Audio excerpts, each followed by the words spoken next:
Your favorite couples here so easily accessible.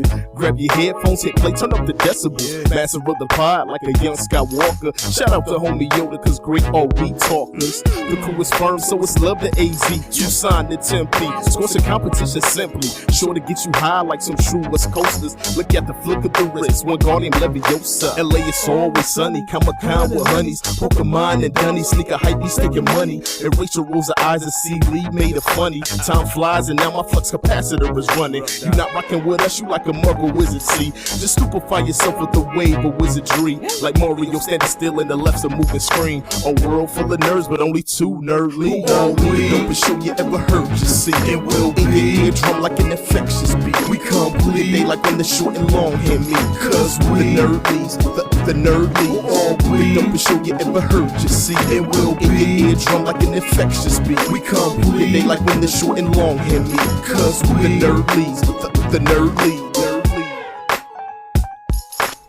Hello, and welcome to... how do I do that every time? I do this weird hello. Hello, and welcome to the Nerd Lys. I am Chris. I'm Rachel. Hi, everybody. How are you doing? Hi, guys. In this environment that is not ideal for much things. We'll get into that a little bit later. I promise you. But, yeah. How have you been doing? Hopefully, you've been taking care of yourself mentally and quarantining, and that your people are safe and healthy, your family, your friends, your loved ones. Yeah, it's been an interesting few weeks since we've been on the air per se. Yeah, I'm like, have we done a podcast since quarantine started?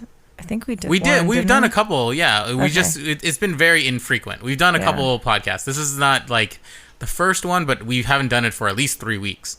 So I've been trying to pay attention to how frequently we do it. It's tough, obviously, because we are in quarantine. There's not a lot of news, and there's not a lot of things to be doing for, like, watching new things or whatever. We're trying as hard as we can. It's a big mental load, I think, on everyone to try to, like, get through all of this stuff. And obviously, that, you know, just with the time and all that type of stuff, like, you know, I sometimes because of all the stuff going on, I just want to watch something that's comforting and not watch something new. Yeah, that's been the kind of thing for me. Is some people are like, oh, I'm like binging all this stuff, and I'm just like, I mean, like, I mean, that's kind of how I felt before all this happened, is like, there's so much stuff out there that like, it begins to just kind of be like, nah, like, I'm good. Like, there's just too much. Like, I just want to watch what I like and, you know, whatever. But there are things I still want to try to delve into. But and one of the big things too is I want to and actually I think we missed the thing today, but the we do want to do a rewatch of Lord of the Rings. Yes, we meant to do that. The cast, I think, reunited today, or the video came out today. Yeah, I need to and we haven't watched that yet, like idiots. Sorry. Well, we watched the preview thing. Yeah, we had a lot of. Yeah, it was great. So, and this week has been insane, so I lost track of it until literally just now as I just said it. So we need to do that. I've at least gotten like 3 or 4 recommendations for us to watch the Avatar: The Last Airbender because of how poignant it is, and how great the show is. I've never had a problem with the show per se. I just never got into it for whatever reason. And now that it's on Netflix, I think it's going to be a lot easier for us to binge through. So basically, like, it was a TV show, and now this is like a retelling of it? No, this is actually the TV show that came out. Okay. It's just available on Netflix now. I think before it was either on Cartoon Network only and not available unless you, like, maybe on Crunchyroll. I'm not sure where. But it's all available on Netflix now. So, yeah, I do think we were going to dive into that at some point here soon. But yeah, so I'm excited to do that because I mean, I've heard from so many friends, especially our friend Brian, that it's just so good. And I'm like, all right, he's very harsh on a lot of things that I'm not harsh on. So if he thinks it's good, I'm pretty sure I'll like it. So, I wanted to touch on, speaking of things that that are new or whatever that we want to catch up on. We did finally watch Onward. from Pixar because we have Disney Plus and it's on there now. Didn't get to catch it in theaters. And we were kind of lukewarm with the trailer for whatever reason. I found it. I mean, I love both the actors. I love Chris Pratt. I love Tom Holland. Just I don't know what it was about the trailer that didn't really entice me. I don't know. I knew you felt kind of the same. Yeah. I don't know. Like, yeah, I don't know if it's like. I was trying to think about it while I was watching the movie too, because, like, overall, I didn't really enjoy it. I'm not gonna sugarcoat it. I didn't really think it was a great movie. And I think a lot of it's because I just feel like it's just rehashing the same like stuff over and over and over again. And I don't know, like there was just something about it where I just didn't feel like it's like some of it was just too goofy and I mean it definitely like, you know, like the last like 20 minutes of it I cried because it definitely had a poignancy to it. But I literally could have just watched that 20 minutes as a short and I would have been fine. Like I said, I really can't pinpoint why I didn't like it, but I just like nothing really was funny to me. Like, and I don't know if it's because it's supposed to be for younger kids and some of the jokes are supposed to be more for younger kids and stuff. But like, I don't know. There's just really like, I don't know. Like, it's just like I said, it's like the awkwardness was like, yeah, this is the same awkward shit that like it's in every like coming of age movie. And and like, yeah, I don't know that I really don't know why. I think it was one of those things where like I think the thing that missed the mark for me is that Pixar does a lot of great world building, really, really beautiful world building, and this movie felt like kind of forced world building.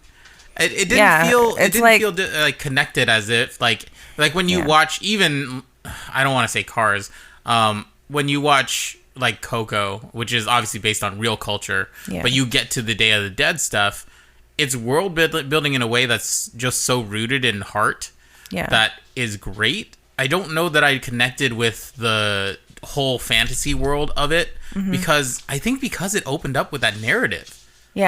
I think because that they explained it so much, it was so much exposition. It was like that, and it was like it was like okay, so the world used to be this cool magical place and now it's modern and it's like everyday life, but yet there's still like some kind of lore behind it, but they don't really talk about it anymore. And like, I don't know. And Keanu's right now running around with a toy. What are you playing? I don't know what she's playing with. Like I said, she can't. It's a bottle cap thing. She can't not be the center of attention.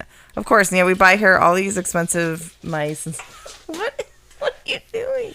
And she's playing with, that little like tab on a gallon of water that you rip off? That's what she's playing with. I don't know where she found it. Yeah, I'm like, I don't know where you got that, but maybe I gave it to her at some point. But I think she dug it out from under there or whatever. Oh, maybe. Yeah. Anyway. Sorry. Derailed. Sorry, guys. But yeah, I don't know if that was it where like, yeah, it's like, I don't know. I just didn't really like, it just didn't connect with me. I don't know. Something about it was just kind of like, okay, yeah, so I get it. It's like fairy tale creatures living in our world, kind of, sort of. Which, yeah. But like none of them know how to use their magic anymore, I guess. But like some people do. I don't know. It's just like, yeah, it was just, I think it was just like, it was like too much. They tried to put too much into it. Like, we want it to be this like relatable story about a kid in high school, but then we also want to have like 12 more layers to it. And like, yeah, it was just a lot. And like, I don't know, the humor, I guess, like I said, I don't know, something about the humor of it just didn't really land with me. And like, I didn't really find it I didn't find it funny.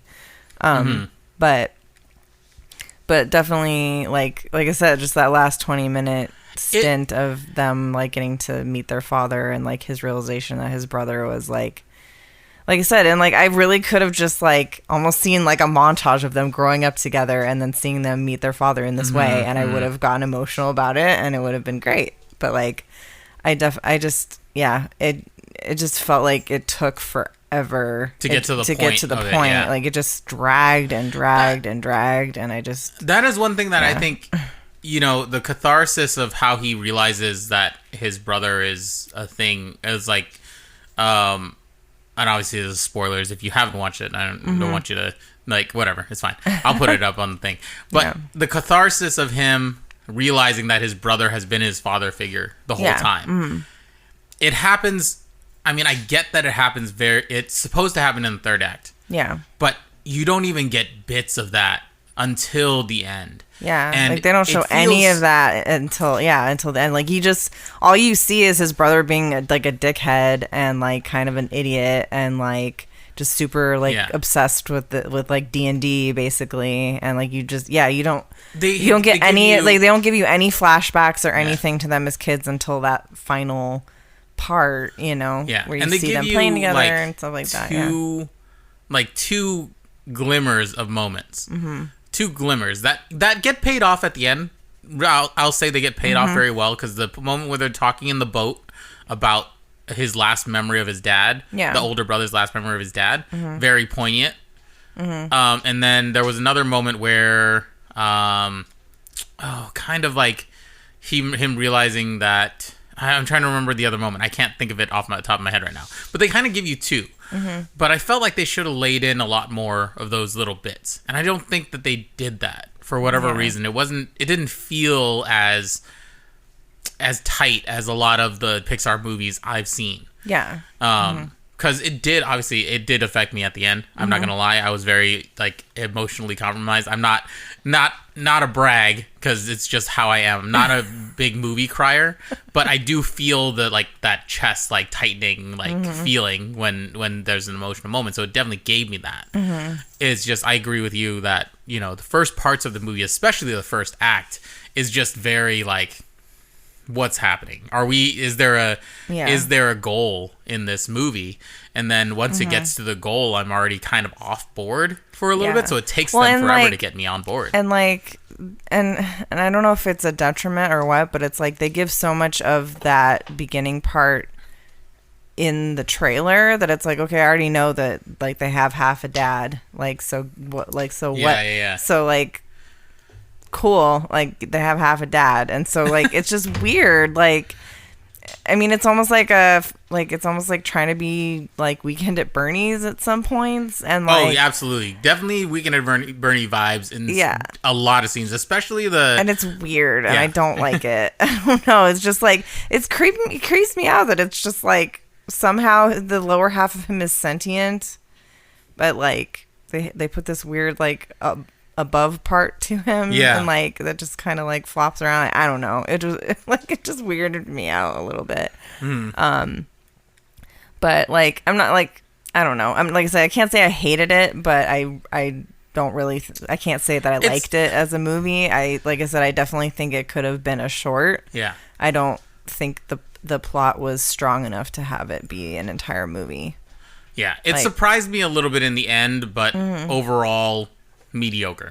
I don't think I would watch it again. I don't find anything that like I would feel like needing to revisit. Like when you watch something like Coco and, you know, Toy Story and stuff like that, there's stuff that you want to revisit in it, but there's nothing in there that I was like, I want to see that again. I want to like feel that again or whatever. Because like you said, that we've seen coming of age movies, tons of those, like self-actualization type movies where you realize that, you know, you've been cared for all along because of the family that you have or whatever. Like, you have that. Well, it's like, and it's like literally like from the beginning, you're like, okay, I know exactly like what they're trying to say, what moral they're gonna get to.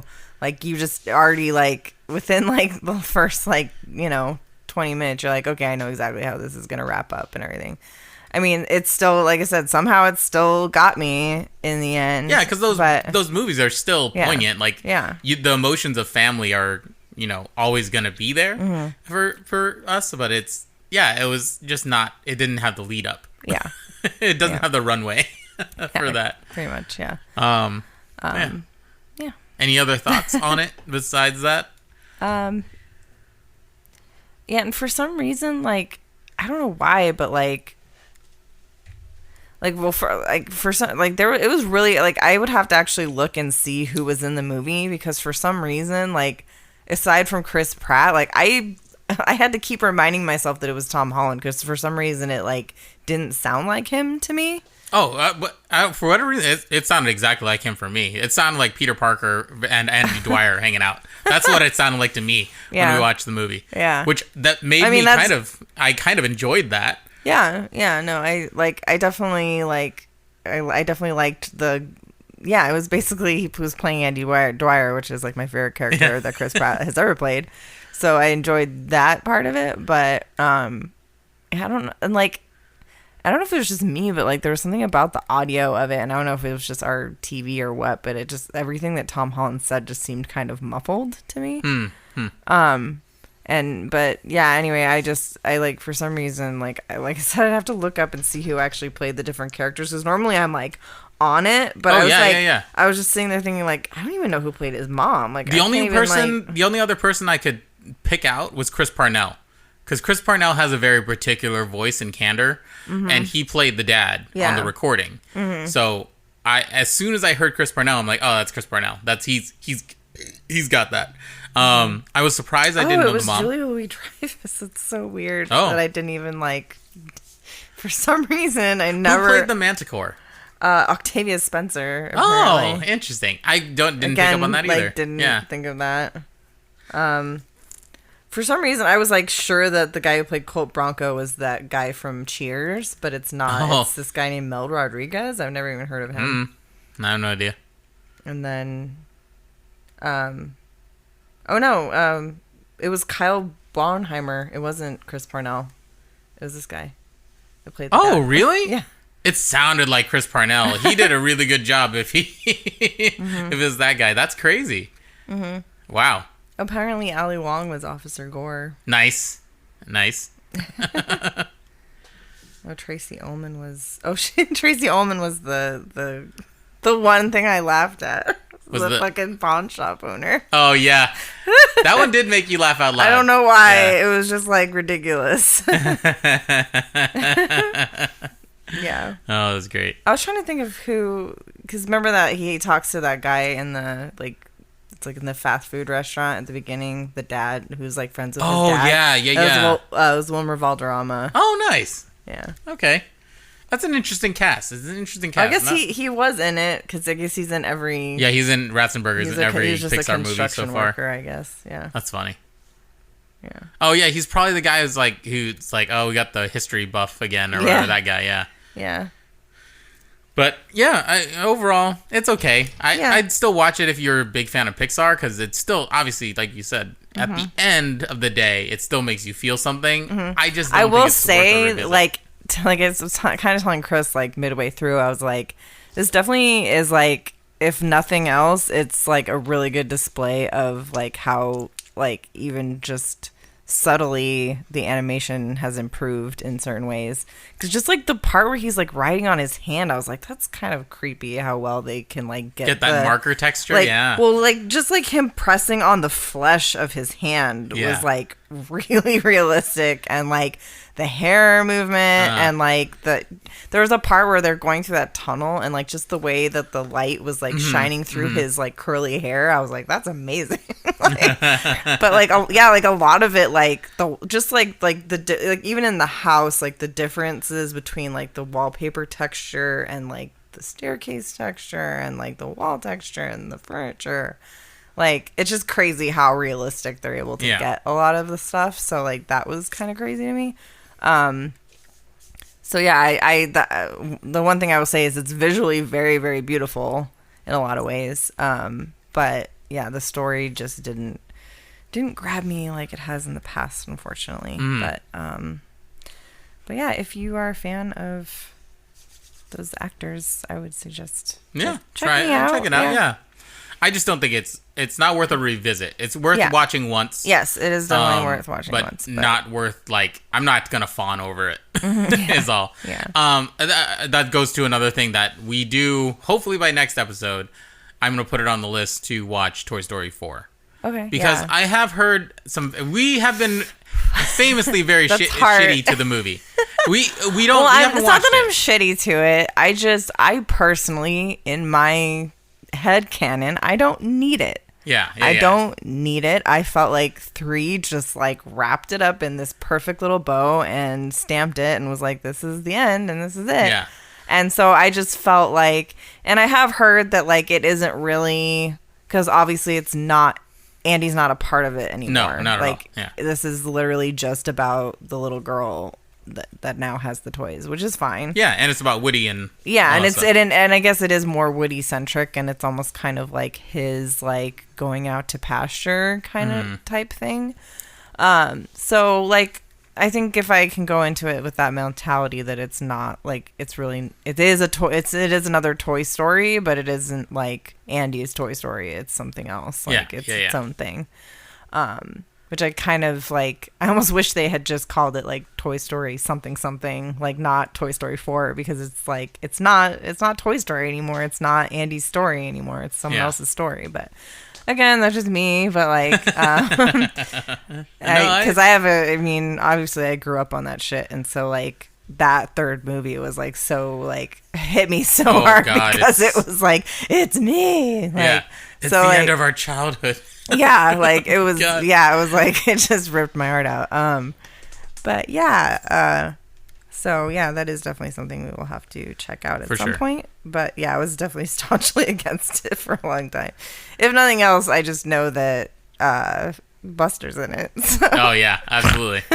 Yeah, and I love Buster. So yeah, I've just heard so many things from friends that, or we're also pretty critical about when it came out. Yeah, that have watched it since and are like, okay, I was relatively surprised by it, so I can. That's take the thing good is like, that. I'm with the fact that I've had several people say that they enjoyed it, then yeah, I'm cool with it.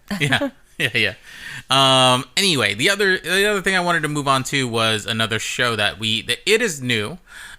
We did kind of catch up with it because of a recommendation from I think your brother, and a couple of other people. I don't know. She's in the bathroom. Her toilet, her cat litter box. Okay. She's like, don't look at me. Yeah. But we heard from your brother, suggested it to us. I had no idea what it was. I had heard the name before, but I didn't look at the preview or anything like that. And when we first watched the first episode, it was like, what is this? But Midnight Gospel on Netflix. It is a cartoon animated show by Pendleton Ward. Who famously has done Adventure Time, and I think was he part of Steven Universe? I just can't remember because it looks so similar. Now I gotta look it up because I feel like I'm gonna have that wrong. But famously from Adventure Time, did this project that is he was in love with this podcaster and podcast, and basically, honestly, it's just the podcast with an animated like surrealist take on it, and it's incredible. I don't know what do you want to say about it. I can't really like explain it so well. Yeah. So as far as I know, and I don't know how long I forget what his name is now. I'll look it up. Keep going. But because I'm this is how old age is hitting me is names. Names go in my ear and they go out the other one. Duncan Trussell. Yes. So yeah, apparently he has been doing this podcast, and is it called Midnight Gospel? His podcast? I don't know. I got to look that up too. I will find that out. But so essentially, like I think he was just always. Oh, the Duncan Trussell Family Hour was the podcast name. Yeah. So it was this podcast where, and again, I don't know if it was just these. Certain look at her. Yeah, she's going crazy right now. Sorry, I see her climbing up the chair. So he had been doing this podcast for a while, and again, like I said, I don't know if it was all about like I don't even know if it's like if it's right to say it's all about existentialism or all about it's kind of a combination of like psychology, existentialism, and like just the expansion of the mind and like the state of being. Because like some of them are about drug use, some of them were about meditation and spiritualism, and At first I thought there was one episode, I think he might have been interviewing someone from like the Satanic Temple. Possibly. I because can't remember. He was talking about magic, but I think he was talking about magic ICK. And I thought I read that he might have been like some kind of member of like, maybe Church of Satan or something like that or something, but like and then he's interviewed some like really big names in like meditation and like like just spiritualism in general, and it's just like really really thought-provoking, and so it's like really trippy to watch because like it is like they added like some things here and there that the people say to like make some of the things fit, because like each person that he's interviewing isn't really that person in the thing. They make them all sorts of things. Like one woman, she's talking about death, but in the cartoon she actually is death, like she is death personified. And so there's things like that where like they'll say certain things to like kind of go along with the narrative that Pendleton Ward is like stitching together through his animation. But for the most part, it is just a conversation. It's just like the podcast playing out while all this other crazy shit is happening. And it's just, whatever crazy acid trip thing comes into his mind is like what shows up on screen. And it's like, it's just like nutty to watch because you're just like, I don't know what the fuck is happening, but like the conversation's really cool. So yeah, it was an interesting watch. I was never like, I liked Adventure Time. There were times where like sometimes it just got too weird for me. And that was the same with this. Like there's just parts where I'm just like, what the fuck is he doing? What the hell's happening? Like, I mean, there's like gore, but not like, it's just obviously like super over the top cartoony gore. But at the same time, just like, what is going on? I don't understand. But I think that's kind of the point, is it's just supposed to be like just whatever the fuck he wanted it to be. And that's cool. And I think that's awesome. And like I really thought that I definitely think it's worth checking out, just to gain a new perspective. Because there's lots of different things, and no one's really pushing anything on him or anything. It's just like literally he's just like, I'm curious as to how you think about life. And so it's really and he just lets them talk, and he interjects here and there and says like, kind of gives his 2 cents about things, but no, like he's not pushy with his ideas, they're not pushy with their ideas. It's literally just like a conversation that's happening about life and like, our brains and like death and life and tripping and all sorts of shit. Well, that's the thing. Like, it's one of those, like, it's one of the things I admire about really good interview podcasts. And this is a really, really good interview podcast. Yeah. He is an incredible thinker on the spot of talking to these people and trying to discern exactly what they're trying to say and how it relates to either his background or his experiences. And then he asks really good questions to prompt new things. So I think it's a very, intriguing thing to just kind of see him navigate that space and what he knows and what he doesn't. And he's incredibly raw about his life, which is great. Yeah. Like, I think that's, that's admirable. And I get why Pendleton Ward was so enamored by hearing this guy talk and how he conducts his interviews. I think that's a really cool way to make it like more accessible even for everyone. And I'll correct something that I said earlier. Pendleton Ward did not do anything with Steven Universe. He did Adventure Time, Bravest Warriors, and Bee and Puppy Cat. Yes. So just correcting myself. So I love Bravest Warriors so Bravest much. Warriors is fantastic. So good. But yeah, like it's one of those shows that really surprised me because, it's conversations that I don't know that I would have sought out. Yeah. I don't know much about drugs, so I wouldn't seek out an episode about LSD and like what the mentality is behind tripping and acid and all that type of stuff and what it does to you. I found that increasingly like super intriguing. And that's another thing that that's something I forgot that I wanted to watch, that I may watch on my own or with you, but I just saw that there's a documentary on Netflix. I believe it's like semi-hosted by Ron Swanson. Yeah.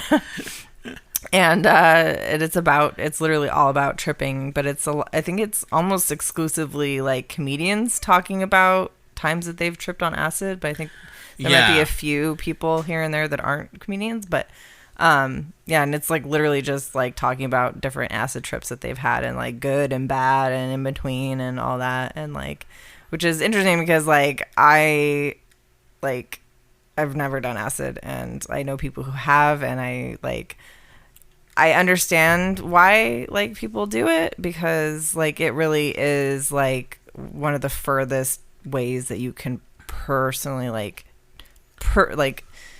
do I want to say? Press your mind, or like take it to like the limit, I guess. Like, because it really does, like, it affects the actual brain chemistry in your head, and like it like, and I've had people tell me that like you can't, like, you haven't experienced your entire life until you've tripped, and like you are a different person. Like they get that, like I've had someone tell me like they can look at someone and tell if they've tripped before. And like if they're too innocent, like, or something, or like they don't have this certain like look about them, like they know like, oh, they haven't tripped before. I'm sure they see that all over me. Yeah, right. Me too. But I mean, I've done mushrooms. That's about all that I've done, like, in terms of drug use, and like obviously weed, but like I don't really consider that super like a drug. I mean, that's legal everywhere now. So yeah.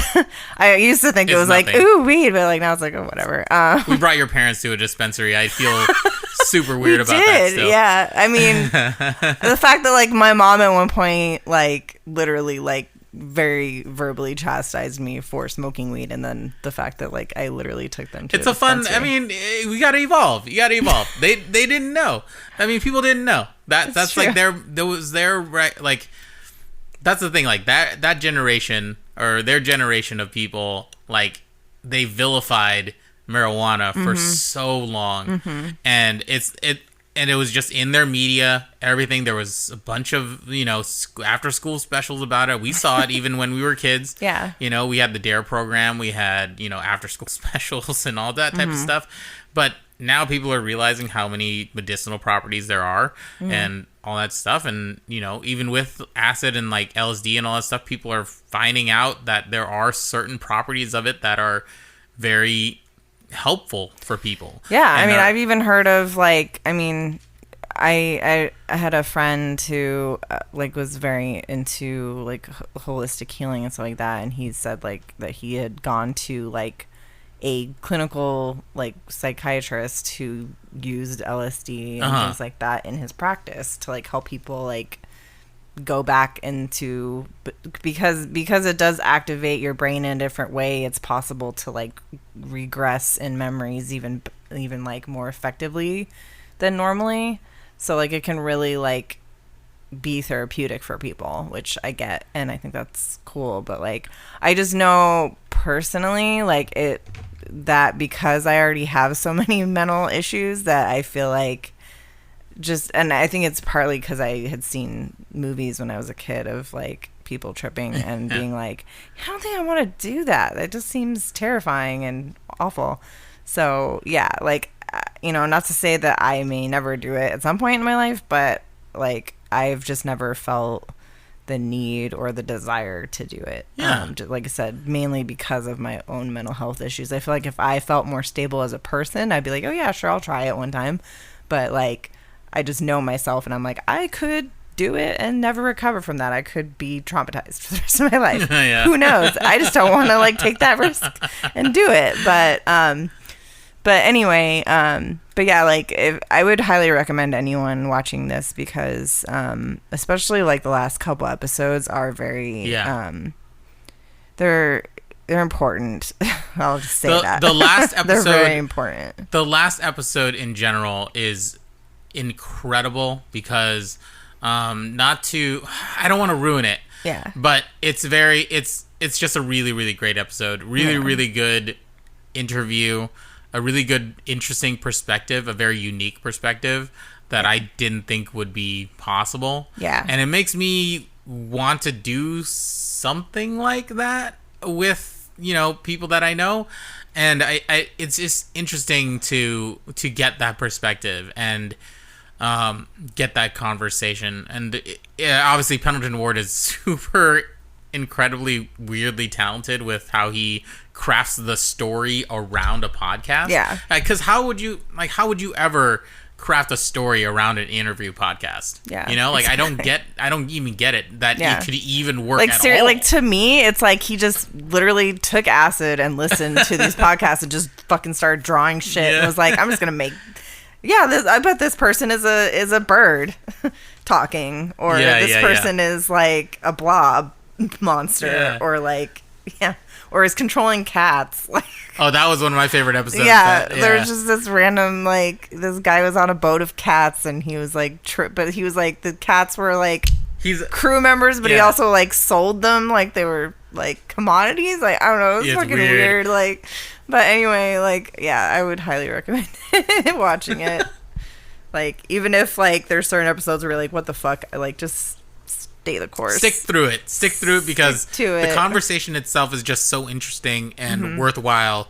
And to know that, like, even though, like I said, there are aspects of it where they're playing a part because of the fact that they're trying to build a story where there wasn't one.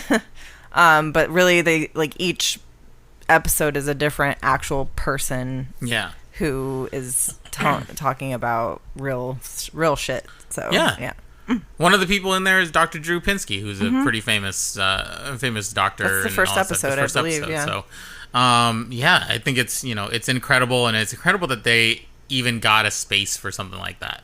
That's what I'm like just so happy about with Netflix and Amazon and these other streaming services. Where would this air? Yeah. You know, like, exactly. What place? I mean, like Adult Swim, maybe. Maybe. Yeah. But what place would invest in a show like this for 8 episodes? Yeah. Like, that's crazy. I love that about it. Mm-hmm. And I really hope they do more. I don't know if they will, but like, I don't know either. I would love it because I really, really liked it a lot. Yeah. So Midnight Gospel on Netflix. Watch that. The next thing I wanted to cover was we've been watching The Mandalorian behind the scenes, the gallery, as it's called. I'm not sure why they called it the gallery. I don't know, really.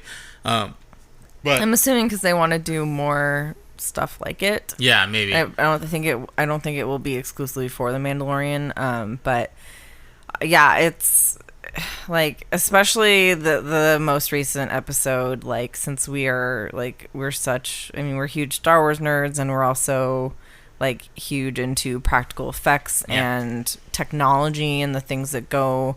I mean, I've just always been a huge behind the scenes person. Like, I literally have watched every single minute of the behind the scenes of Lord of the Rings, and I'm not exaggerating. I've watched everything, and I've almost every movie that I love, I have watched like every single special feature, and I've listened to every commentary. Like, that shit is almost more fascinating to me than the actual product, because I just like, there's so much that goes into it, and there's so much that like happens emotionally to people who are making it. And that shows in the thing they're making, and there's so much artistry and, like, you know, talent behind the scenes, and just seeing that, like, all that there's like 5 people that puppeted Baby Yoda is like, yeah. Like, one person does the eyes, one person does the eyebrows, one person does the mouth, one person does the hands, and they all do it simultaneously for each scene, and it's just like, holy fuck, man. Well, the thing for me was, like, I mean, obviously there was news articles about it before this actually came out, but obviously that didn't really show you exactly how it worked. But a lot of the show was shot inside of a set that was inside monitors, like just a circle of monitors that were super high def LEDs. And I can't believe that we're at a position where video game graphics are now affecting movies. Mm-hmm. Like, this is incredible, like, technology advancement. Real-time game engines, they're able to do, fine. His mic stand just came out from. No, we're good. We're good. I was just trying to. But yeah, like the fact that, yeah, like they're using game graphics in order to do like camera moving and stuff, so that as they're moving the camera, they can like the background shifts and renders just as you move, much like so like if you're playing Call of Duty, they don't render the game does not render the entire map to you as you're playing. It only renders your field of view. And that's exactly what they're doing with cameras. They're using motion trackers, and like it's just incredible how much this has advanced. Because obviously I work in television, but I've seen some technology like this and stuff that I've heard proposed like when I first started, and now that it's actually in motion, I'm like, holy crap, I can't believe that is a technology that is even available to everyone, because that was like a dream back when I started. That was an absolute dream. There was no way to get this done with the technology like 10, 12 years ago. So it's just incredible to see the behind the scenes. So I highly recommend that too. And just seeing the perspective and how smart Dave Filoni is. Oh my God. How smart and like incredibly, I think we talked about it on the last episode we did, but just how smart and dedicated Dave Filoni and Jon Favreau are about their craft. They're just studious, and that shows with what they do. So and it's crazy to know that like they really went into like how many practical things there were. One of the things that tripped me out was like one of the like they were just showing some of the creatures that were in the one bar scene that they had. And the fact that like one guy had like 4 eyeballs and they all moved like in different like, there's different rotors in the mask that he was wearing that the eyes would shift and stuff. I was like, holy fuck. And like that a like little person was acting, a female was acting in that the Ugnaught, Ugnaught, and that Nick Nolte voice. And she was like, and the fact that she got to talk about what she did, and like they really like showed that like that was such a incredible feat to have to wear something that has servos in it, because she obviously is just literally moving her body in response to like these things that he's saying, but she's not even moving the mouth or the eyebrows or anything. Like someone else is doing that. So it's a puppetry in itself, is she's like being the the movement of this character that she's not even voicing, which is like insane to me. Like it's so like, and it meshed so well that you would have thought that he did do it. Like but it's such a cool thing that you actually get to see her talk about it, and I think that's really important to see. Like, like this chick had to wear this because it's the people behind the mask. Like that's the thing with like Doug Jones. Doug Jones has been in a ton of shit. I don't get to see him do mainstream media at all. He does interviews at conventions and stuff like that. He meets people and all that stuff. People know him. But it's not part of everyone's like press tour. I guess is what I'm saying. Like they mainly are interviewing like, the main actress or whatever. Even the voice behind it, But like, to be able to feature her for almost like 10-15 minutes on one episode is really, really cool to see these guys behind the scenes and doing all that. And I think that's the strength of this gallery show, is getting to see those unforeseen people, because obviously like Pedro Pascal is incredible as Mandalorian, but there is also 3 other guys who were in the suit doing the stunts and different the marksmanship and stuff like that, and then the fighting, like there were. And like I said, I love that each person who puppets Baby Yoda got to have like a little thing that they said, which is cool. I was like, I'm like, they all deserve to be acknowledged. Like it's a lot of work, a lot. Like So, but if you were a fan of Mandalorian or you're just a fan of behind the scenes stuff, I highly recommend the gallery. It's on Disney Plus right now. It's on its 5th episode. I don't know how many they're doing this season, but they release every Friday. So, the other thing before we get into the nitty gritty of something I want to talk about, is that we don't have much gaming news, but I just wanted to discuss that Rachel has re-fallen in love. I think this is a game that she always loved to play, and we love to play it together. Re-fallen in love with Clue. Oh, okay. I just looked, and there's going to be at least, I think it's going to be 3 more episodes. So the one that just aired was Practical. Yeah. And then there's going to be visualization, score, and connections. Okay, cool. So there's 3 more episodes, guys. Nice. Yay. Nice. But yeah, it's a game that Rachel has rediscovered on the Nintendo Switch has been Clue. Yeah. What is it about Clue that you just love? I don't know, honestly. Well, like, we were bored one day, and we were kind of like, you know, I want to play something that we can play together, and like, that's more of like kind of like a board game type thing, because we don't really, I think we have a couple board games somewhere still, but we don't really play board games as much as we used to. So we've been seeing Game Grumps have been playing Monopoly a lot lately, so we got Monopoly first, and then I forget if it was just because we searched for Monopoly that Clue came up too, and I was like, oh man, I love Clue, and I thought it was really cool that they have a like video game version of Clue. And another thing I love about it is now there's like 10 different maps, and there's like a shit ton of different characters, because there's like 10 or like 7 to 10 or like 8 characters for each like map or whatever, and they're all different styles and stuff, and I just was like, oh, this is so cool. And unfortunately you can't play it locally.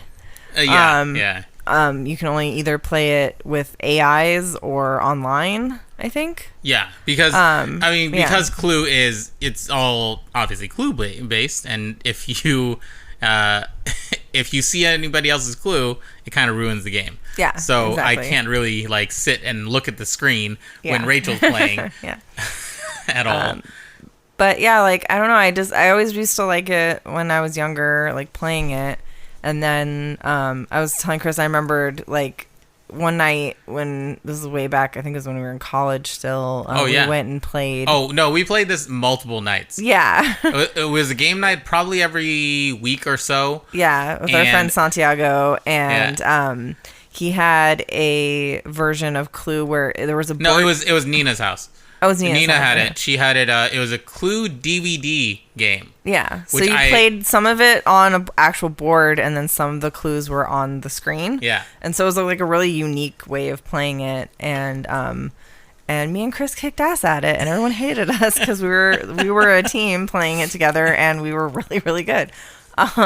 We were really good at it. Yeah. We were really good at it. Yeah, and like I said, I don't know. I think part of it is like, there's something about it that like appeals to my brain, and like, you are a diligent note taker. I am. So I think that's part of it. I'm a note taker. I actually enjoy like almost like rubric type things, and like assessing certain things. So like, I don't know, something about it really just like clicks with my brain, and so I've been playing it a lot.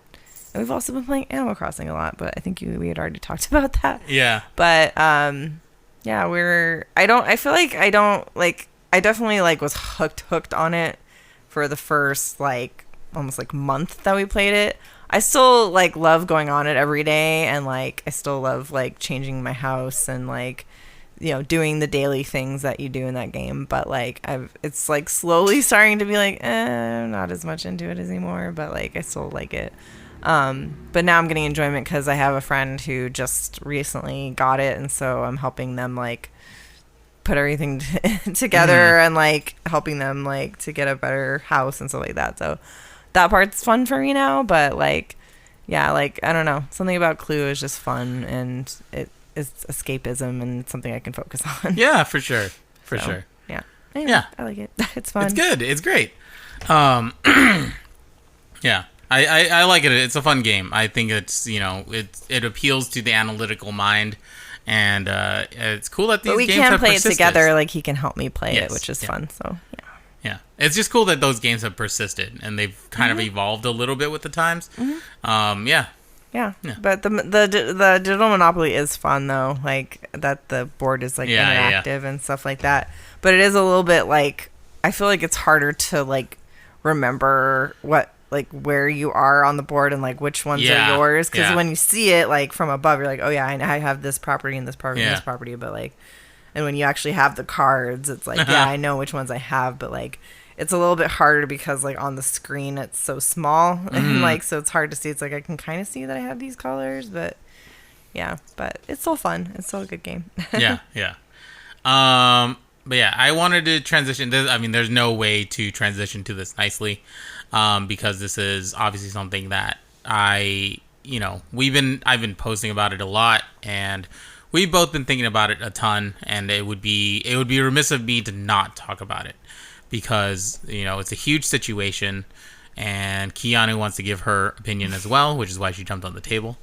But yeah, like we've had a very tough week as a country, and as and I would say tough week is a probably an understatement, because this is something that has been affecting the Black community for years and years and years and years, and this is just the powder keg that blew over again and again. It's happened before, and this week has been no different, and that's exactly the point.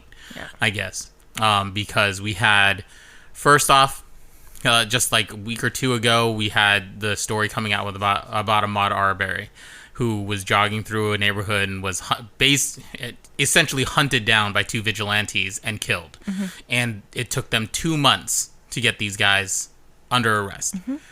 And that is a tragedy. We had the woman in New York who called the cops blatantly on an African American man, on a Black man, and weaponized her skin color, knowing exactly what she was doing to him, putting fear into him because she was inconvenienced because he wanted her to leash her dog in an area where you're supposed to leash your dog. And then almost killed her dog in the process of trying to call the cops. You also had the Brianna Taylor story where cops busted in on their house while she was sleeping, and they didn't announce themselves, or announce themselves enough, so they didn't know there was cops. They thought it was burglars, and Brianna Taylor gets shot and killed in her home, just sleeping in her home. And then coming up to this video of George Floyd, who was knelt on by and murdered by a cop for 9 minutes in public with cameras on him. And it just brings up a ton of feelings and hurt and pain for the Black community, and it brings up a lot of hurt and pain for a lot of us. And for me, essentially, I'm just I want to be able to use our platform to spread the word and understand where we are as a country and as people, and that we stand behind the protesters and things that these things are not right. No. And I think that it's important to shed light on them, even though they are hard. They're really, really hard. It's a hard reality out there for everyone to look at. To look at the privilege that we've had, and look at where that takes us, and what police are doing to exacerbate or try or attempt to fix the problem. And I think we've seen more of the exacerbation than trying to fix the problem, and that is the problem. And that is one thing, working in the world that I work in, like you've had peaceful protests for so long. You've had people try to say that that's not the right thing to do, and then these things keep happening because they just ignore it, because you just think that's not the right thing to do. But what else are they supposed to do? What else but this are they supposed to do? And as an Asian American in this country, who I think a lot of us idolize Black culture, and a lot of us love the Black culture of it. We love rap music. We love Jordans. We love all the little things that Black culture gives us. And a lot of us use the vernacular. I'm going to generalize a little bit, but a lot of us use the vernacular that Black culture invented and came up with. And we don't do enough, personally, I think, as Asian Americans, to be behind and support Black people. And I think that's a problem. And I think that's a problem across all all races, because I think Black people have proven time and time again that they are innovators and they are creators that, you know, they create things that, you know, Elvis took rock and roll from Black artists and made it popular. Yeah. Like, it's happened time and time again over centuries. Yeah. So I think it's important for us to stand with these protesters and speak out against injustice and hope for a better place for everyone.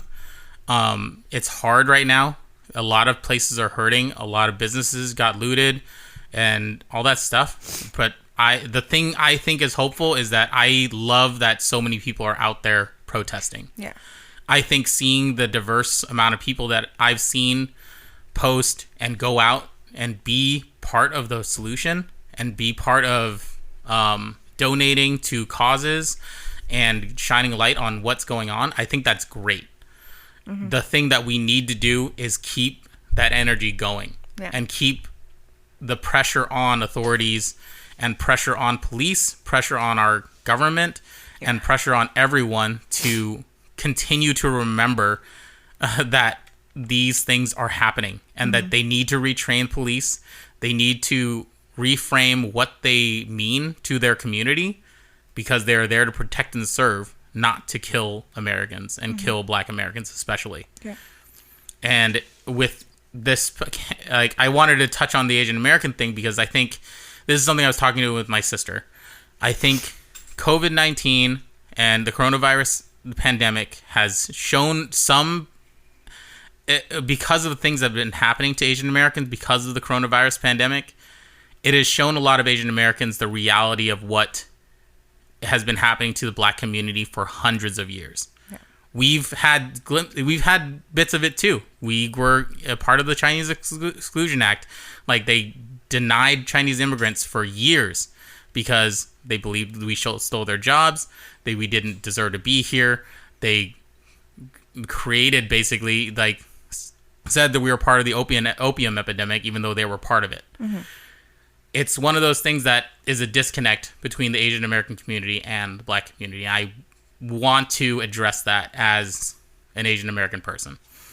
But in this moment, I just want to say, you know, that Black Lives Matter, and I'm going to continue to post things about it. We're going to we donated a bunch of money that we could have, like, stuff that we could give.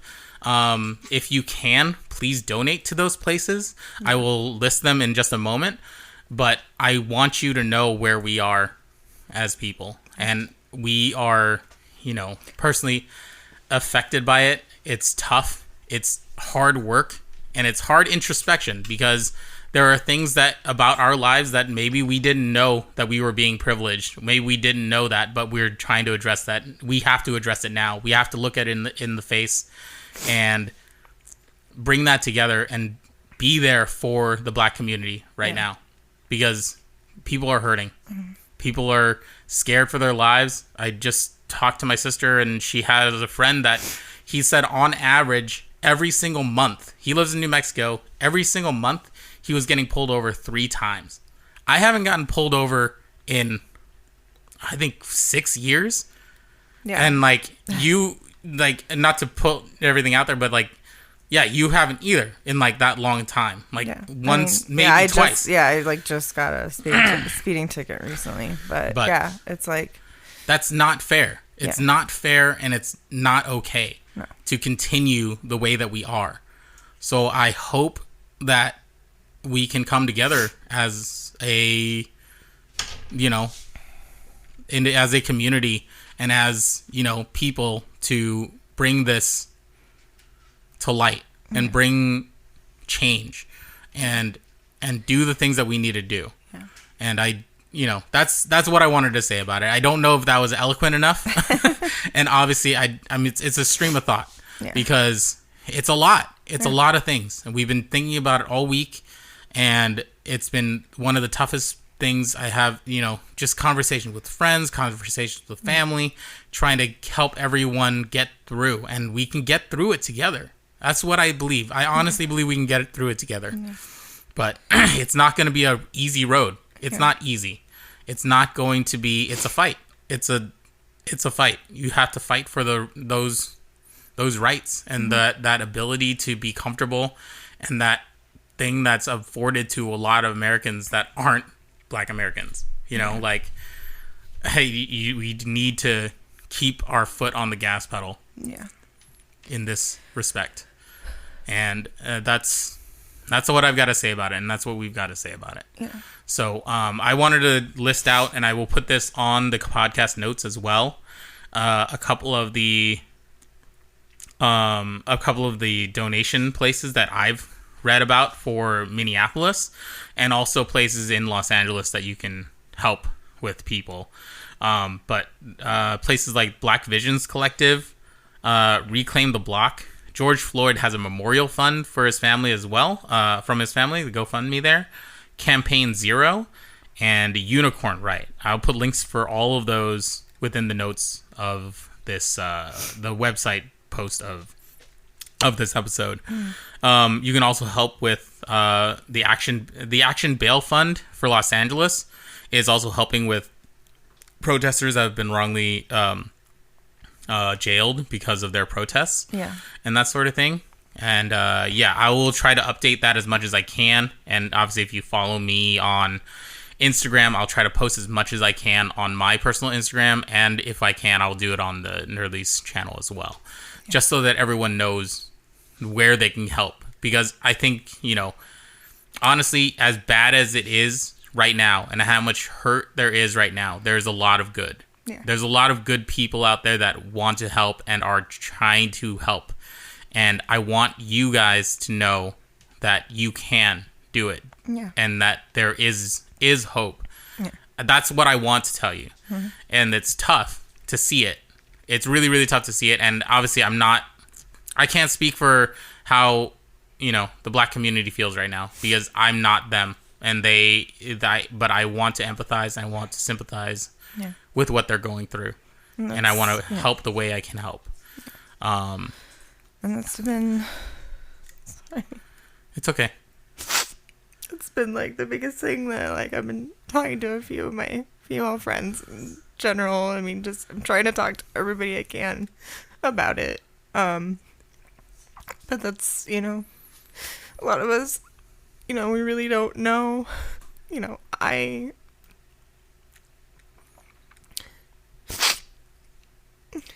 feel... I just feel like I feel like I want to do so much more, and that I could have done so much more in the past.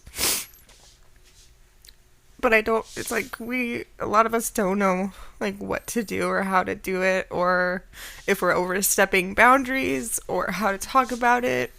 I've always tried as much as I can to, not stand by when people are being racist and judgmental of other people. But I'm sure I've in situations that I probably could have stepped up, I haven't. And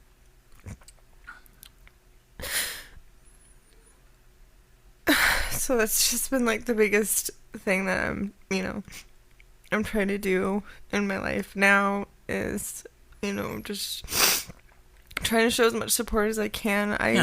I would love to be protesting. I'm scared, I'm not gonna lie, because it's all happening during all this COVID stuff, and I feel like I'm immune compromised. I don't know that I really am, but I do have a history of just getting sick a lot, so I just get scared that, I'm either gonna get it or give it to somebody. So, I wish I could be out there too, because it's just none of it's right. And it's so disheartening that, the president of the United States doesn't care about any of it. He's blaming it all on them. And it's just I can't, it's every day I can't, I feel like I can't watch television, I can't watch anything, because everything is just so fucking terrible, and I don't know what to do, and I don't know how to help. I don't know if there is a way to help. I don't know. And like I said, I just can't believe it. I just can't believe these things still happen to this day. Yeah. And that's the hardest thing, is that is the reality that, you know, the Black community has lived in for hundreds and hundreds of years. I know that I can't. Yeah. I do have a privilege that I have never had to deal with things that other people have had to deal with.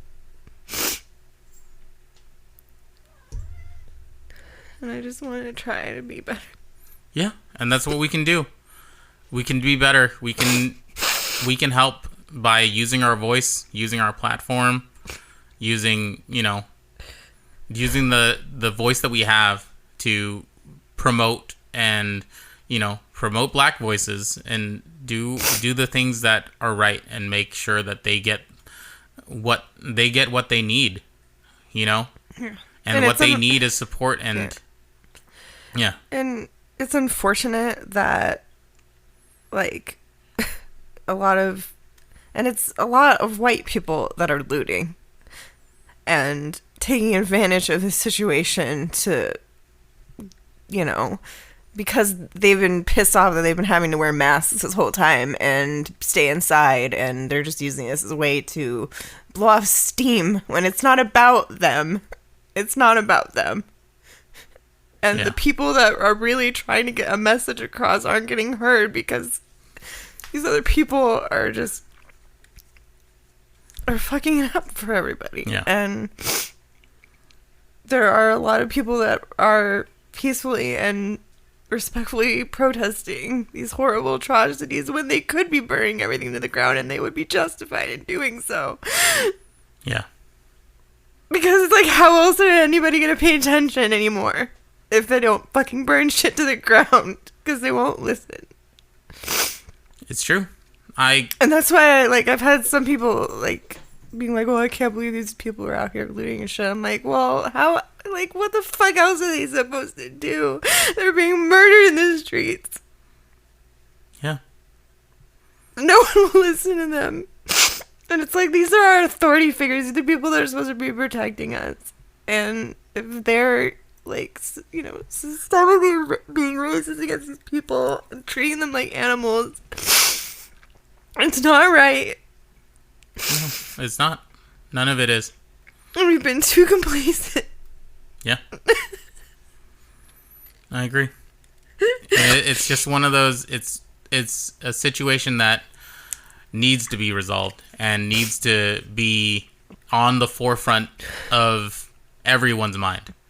And everyone, there's so many people that say that, well, it's uncomfortable. And it's like, yeah, it's fucking uncomfortable to talk about it. Yeah, it is. Because it's shitty, and, both my grandparents were racist. They said racist shit all the fucking time. And, and my parents have been a little better, and I'm trying to be better. But, I still remember, my grandma would, say shit she says shit to my dad, what if she married, a black baseball player? What would you think? And he's like, I don't know, I'd be happy, Yeah.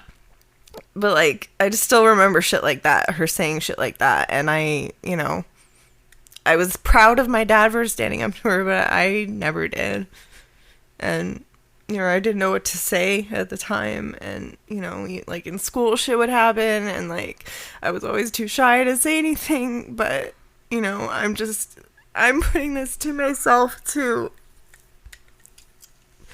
try my best to, stop feeling like it's just this uncomfortable topic that I can't talk about because I'm white, or that I can't do anything about it because I can do something. I can, Yeah. I can do something. I can stand up for them. Yeah, and they want allies. I think everybody wants allies, and I think we can help each other, and that's what we need to do. We need to put that voice out there and put that, care into it. And I think the thing that you said, I have been, have read a ton about riots and all that stuff, and I am not at all surprised that there are riots. No. Not at all surprised that people want to burn stuff to the ground, because how else are you going to listen to them? We had peaceful protests. Martin Luther King was, people want to tout Martin Luther King as the peaceful protester. Look what they did to him. Look what they did to Martin Luther King Jr. when he had the peaceful John F. approach. Kennedy, everybody. Look at what they do to people who are peaceful. Yeah. What else do you want them to do? Yeah. Unless you change. Yeah.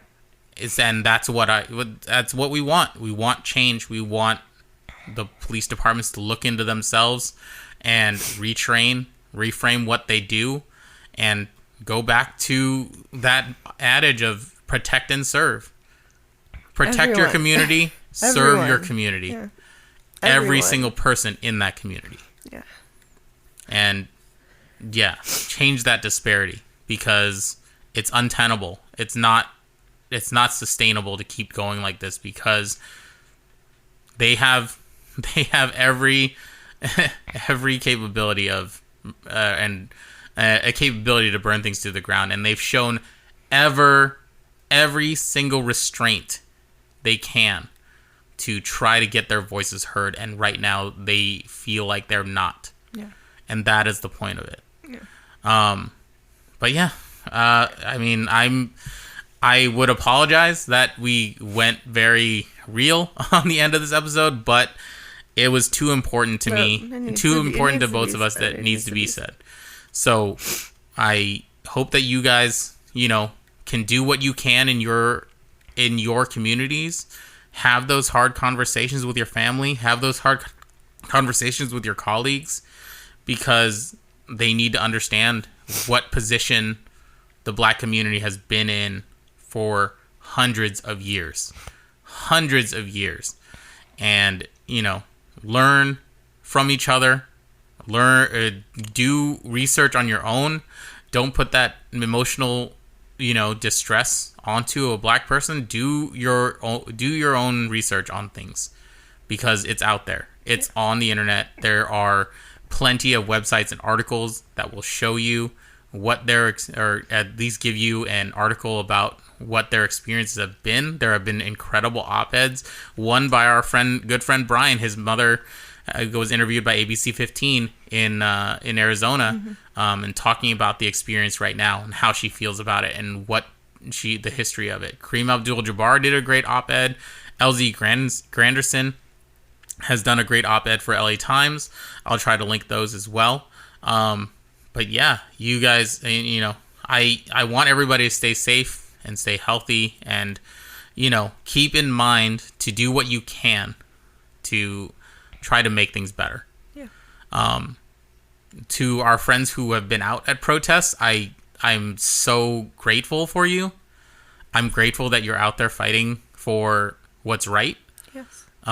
We obviously both wish that we could be with you, and who knows, maybe at some point I would join, but I obviously, like you said, you're immunocompromised. I'm diabetic, and I've heard that, COVID can be very bad for diabetic people. So, it's a risk, but it's important too.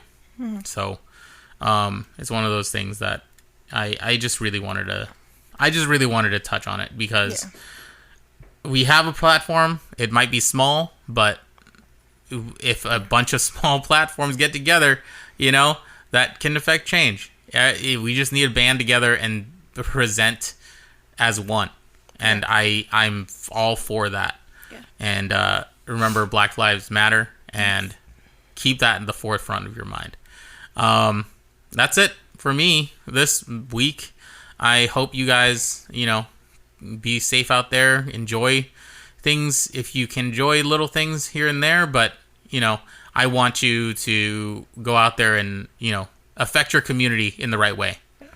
And I hope that you do that. Yeah. And that's all I got. If you need to talk, we're here too. Yes. Because we're like I said, there's so much. This is just like shit on top of shit on top of shit on top of shit.